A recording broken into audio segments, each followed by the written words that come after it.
Hey everybody, good to see you again, and thanks for stopping in at the Red Barn as we continue to work on our Ferrari 360 swapped Porsche 914. And normally I say like, share, and subscribe, but with me working on all this wiring stuff, I'm not sure that's the best content to get people to join the channel. But it's absolutely necessary, and I'm doing my best to make it something you guys can have fun watching. So, hope you enjoy.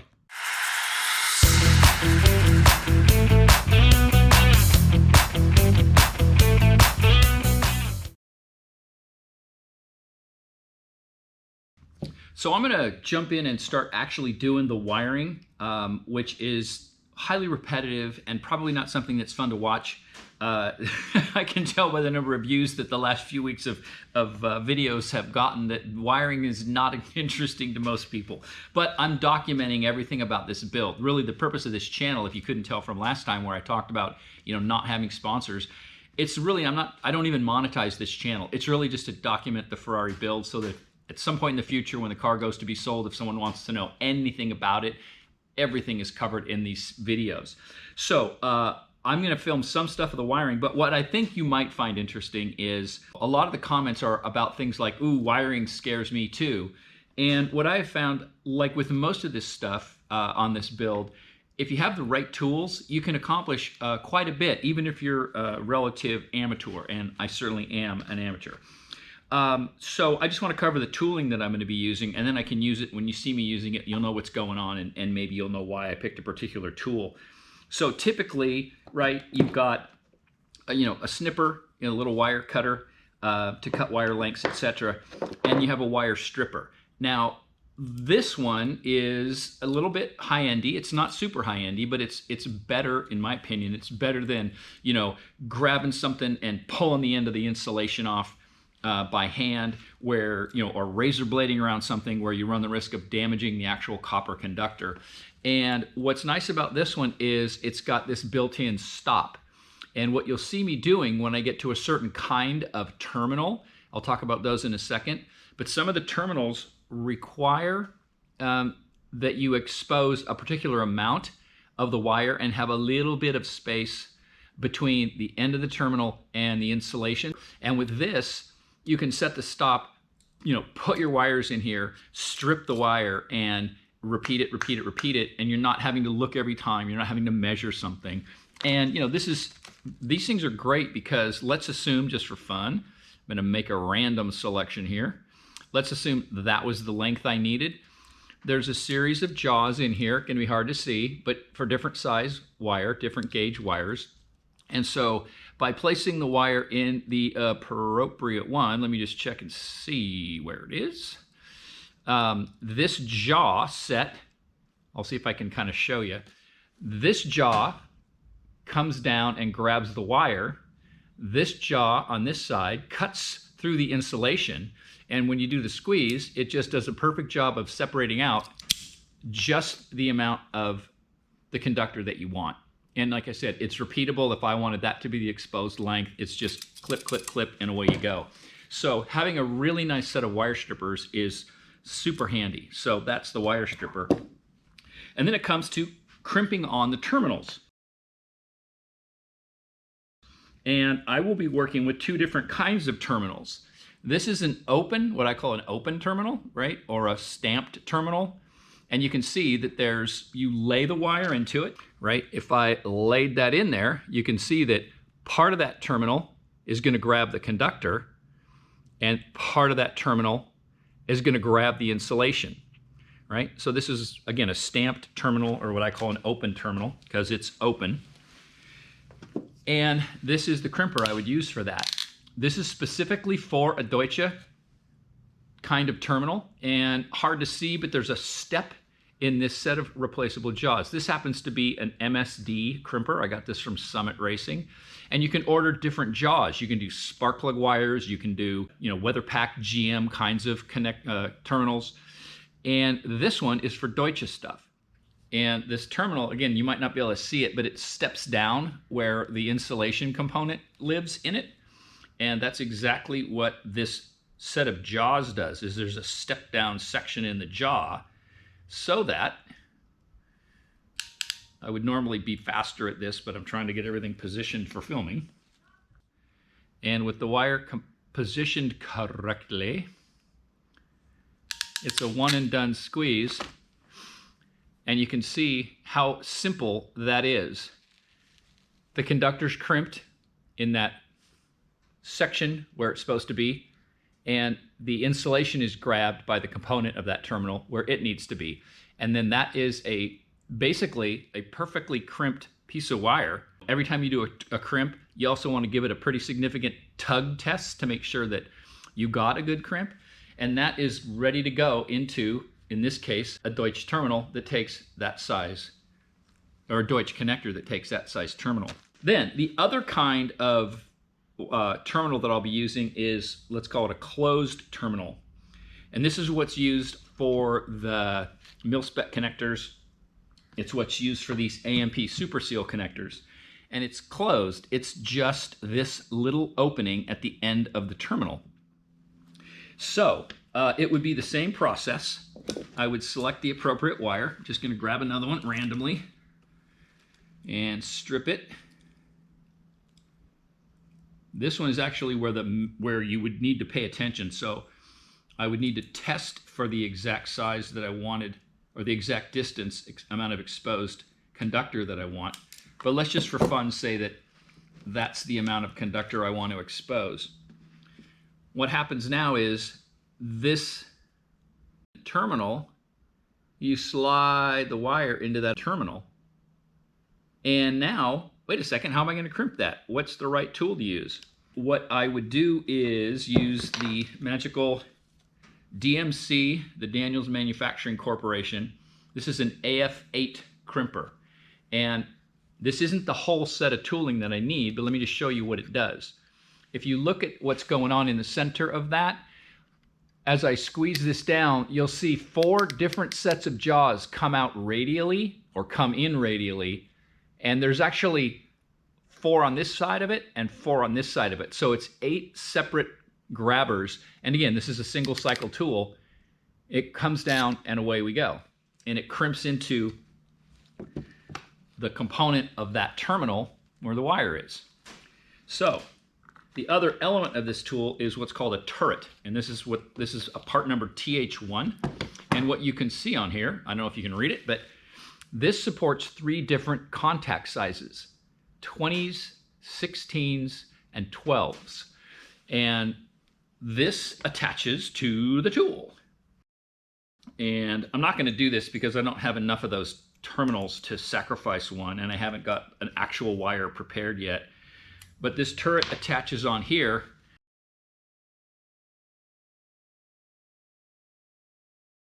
And then this component pushes down in there, and now this thing's ready to go.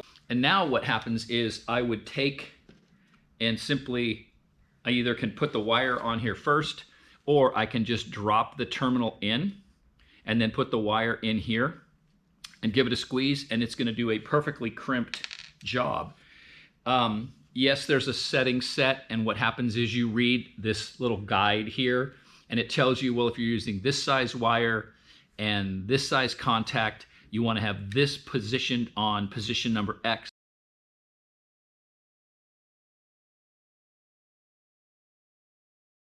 And so you can see, sort of in wrapping all this up and just kind of getting back to doing real work, having the right tool, I can use a wire stripper that I set once, and I'm stripping the wires perfectly. I can set up my crimper, single cycle, I know it's going to be right. I can put it in here, hit it, and know that I'm getting everything done. There's no real mystery about, and I know I'm going to get a quality crimp, and away I go. So this whole wiring thing, as I mentioned, if you have the right tools, and once you've done it, just literally a couple of times, it's really not that big a deal. There you go, tooling taken care of, all the pieces are here, and now I'm just going to jump in, finalize my plan, and start cutting wires and start crimping things.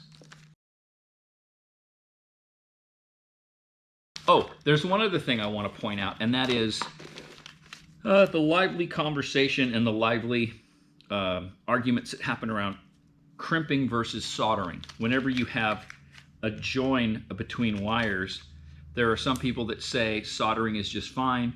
There are other people that say don't solder. And I'm one of the don't solder believers.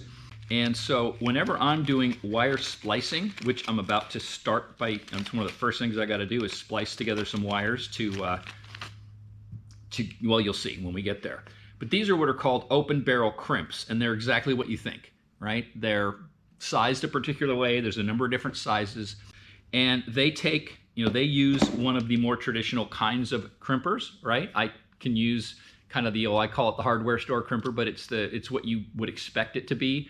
One side of that set of jaws is like got an oval that supports the back side of that oval, and the other side of the jaws has this sort of a U shape on each side, and what it does is it grabs a hold of this piece of material and folds it down into itself, with each side coming down like this to grab the wires. And this is a simple matter of, you strip off the appropriate amount of wire, you lay the wires in here and you crimp this down. And once it's done, then it gets some SCL, some rigid SCL over it to support this and to seal it. And in all, it's super tidy. I used a bunch of these when I did the LS. I really like them. And I'm sure some of you are like, I prefer soldering. Great. There's nothing wrong with that. And there's a lively discussion online in many places about the pros and cons of both. I'm just going to use open barrel crimps only on this build. So with that out of the way, now I've got everything I need and I can jump in and start doing the real work. All right, the first thing I'm going to do is take care of replacing or extending and getting prepared to go through the firewall bulkhead connector with my knock sensor wires. And I'm going to use this two wire shielded cable to do that. Now, what's interesting is the shielding has to get from the knock sensor, right? It's going to cover the wires from the knock sensor, but it's that shielding, it has to be continuous all the way back to the pin in the ECU. Well, how do you do that?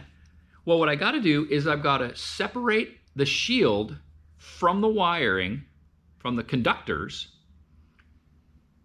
right? So I'm going to start doing this and kind of try to talk and do it at the same time. But what I have to do is I have to strip back enough of this insulation to expose both enough of the wires and put terminals on the wires so that they can be pinned into the ECU. But I also have to take some of that shield. I've got to get the wire to come out of it. I'll show you that in a second. And then I need to crimp a regular piece of wire. Doesn't really matter, but a regular piece of wire has to be crimped on to that shield, right? So I got to turn the shield into a piece of wire that can then be pinned into the ECU. And if this was the other end going to the bulkhead connector, the shield has to be turned into a piece of wire that goes through the bulkhead connector and on the other side comes out of the bulkhead connector and connects back to that side's shield on the cable so that that shield is connected all the way through to the ECU. So I got to go through and do this. So I figured I'd just cover that once, and then when you see it happening or you see it done in the car, you'll say, ah, I know how that happened and why he had to do it. So I'm going to strip back a bit of this insulation and go through that process.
Okay, now you can see what I'm up to here. I've got the knock signal wire that's going to get pinned into the AMP super seal connector. And since I want these wires not to be plugged, these wires won't be plugged in directly to this AMP connector, I did a 180 with the sensor ground wire, which is tied to the other of the second wires inside the 2-wire shielded cable. And then you saw me tease back a piece of the shielding and just force it into a 180. And so here is my ready to go knock sensor bundle, if you want to call it that. And I went back and stripped things farther back so that I have room to get this into the connector. And I'm about to now do the Raychem SCL heat shrink onto here to seal these completely. And this, and you want to try to stagger your crimp, your splices, so it doesn't create a large section in your harness. So now it's a matter of, I've got one piece prepared, this one piece of SCL, and I've got my heat gun down here. So I'm going to go ahead and recover this down onto this section of the wire.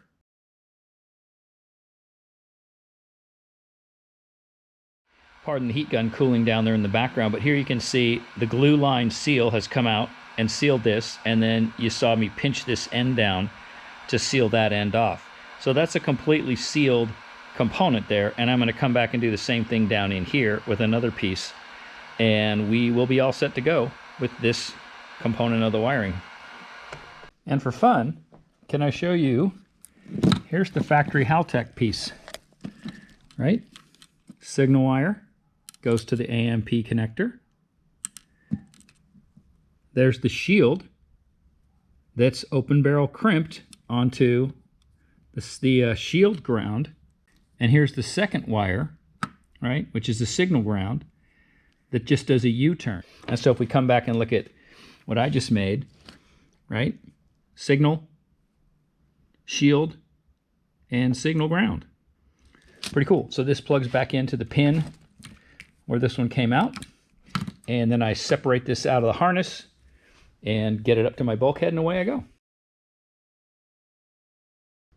What do you think? Does that look any better than it's looked so far? Anyway, that's about a day's worth of work, and the main part was, or the main accomplishments were to pull out all of the factory provided shielded cable and replace it for the cam position, crank position, and knock sensors with this much lighter stuff. Much easier to work with, much smaller. So the actual cables themselves are all pinned, so that's all taken care of. And what you're seeing here are, these are the grounding wires, right? So this is the signal ground for those sensors. This is the shielding ground. So those still have to be worked out because these need to get to a different connector. So I got to work out the branch point. And then that's all dependent on me working out this mess. And this is kind of what kicked off the whole, change the harness and take it all apart. This is the CAN network. They were really short and way back here. And because I want to sheathe this whole thing, I extended it. You saw me make that twisted pair, and I've extended 2 of them out so that I can get them in a more logical branch point and then have them not live under the seat. And so there'll be 3 in the car, probably a dash, a CAN keypad, and then a spare for who knows what. And then this one is going to run into the engine compartment because there may be some CAN stuff that I end up, I don't know, but I want to future-proof the car so that if there's a CAN connection that I need at the back of the car in the engine compartment, I'll have one. So the other thing is now I got to map all the wiring because, for instance, this is the 8 amp high current output stuff, these pinkish wires for the power management capabilities. So for example, one of them's going to run the left turn signals, one of them's going to run the right turn signals, and one of them's going to run the taillights, which means I got to splice those. I got to get each of them to the back of the car, and then I got to each of them to the front of the car.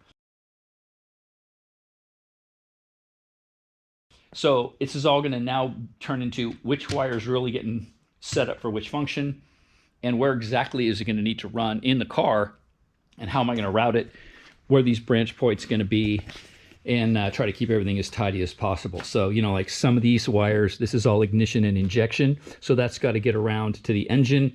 These wires, like I mentioned, a couple of them are going to have to go around the other, you know, or the other side and get into the cabin and, you know, stay inside the car as well as go to the back. So yeah, fun. But the main part, I'm happy with the main part, which is getting those big cables out of here and really starting to clean up the CAN system. So that's all coming together. And then I'm probably, you know, probably a day or so away from having this whole thing ready to start laying in the car and getting hooked up to the bulkhead connectors. And that's going to be pretty cool. So I'll keep at it. Okay, just a couple more things to cover here this time. And that is that with a bit of tidying up, you can see, now again, this isn't trimmed to length or anything. I've just started trying to organize the harnessing and starting to loop out the components that are going to run into the interior. And this just starts to give you an idea of what it's going to be like. Now it'll be sheathed, and so it'll be even tidier, but it's a lot less intimidating than it was a bit ago. And what else? Oh, I still have to separate out some of the power management wires that have to run to the interior and then go up to the front of the car for some various functions. But here's kind of one of the cool things about wire planning, and that is if I take my candy cane map, my candy cane planning components, and plunk those on here, you can see that lining everything up, and my interior loop and my main trunk back to the bulkhead connectors, you can see how that all works out. That there's my interior split, and then here's the distances that I need, right? I had a little bit of extra on the shielded cable, but that's okay. So you can see I got to trim all of this other stuff to length. And then the final component, or the final point here about all this, is I still have to do my final mapping, and some of these wires may come out because I don't need them. So it'll be fewer wires than this. So I think I'm going to call it for this episode, and I really appreciate you guys hanging with me for this wiring stuff. I know it's not the most exciting thing in the world, but hopefully you'll find it interesting. And as always, like, share, subscribe, and everybody take care. We'll talk to you again real soon. Bye-bye.